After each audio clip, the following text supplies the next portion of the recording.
Hi guys, welcome back to my channel. So today I've got this beans and yam recipe, which is a bit different from the conventional way we cook our beans and yam in Nigeria. So I start off with washing my beans, transferring into my cooking pot, and adding a bit of hot water to get the beans cooking.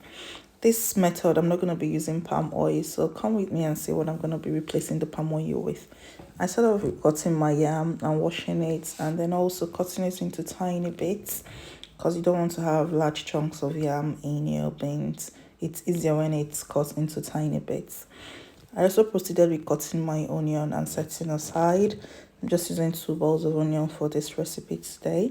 And I'm also going to be using red bell pepper and some Scotch bonnet. So I'm just trying to cut them into tiny pieces for blending. And that's it, blending in my blender. So when it's done blending, I set it aside, and I got my tomato plum prepped as well. So I get this from the shops, and that's the mackerel, which is gonna be my side. I'm gonna air fry it.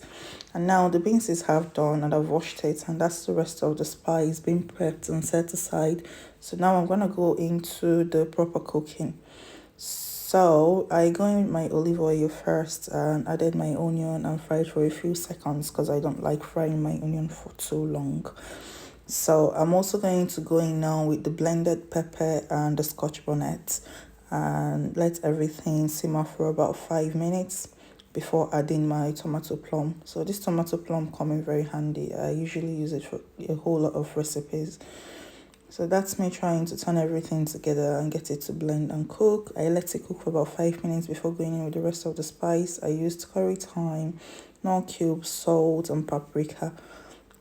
That's me turning everything and letting it simmer for a bit. So I cover the pot and let it simmer for about 5 minutes, and then I'm ready to go in with the rest of the beans and yam now. So I've just added the yam, and I'm also going to be adding the beans in a minute. So that's me adding the beans.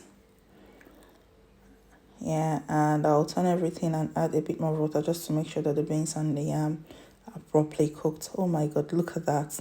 It doesn't just look delicious, it tastes really, really delicious. So you can pair with mackerel, turkey, chicken, plantain, whatever works for you. Believe me, if you're in diaspora, this will come in very handy because the oil here is either very expensive or very poor quality. So try this and tell me what you think.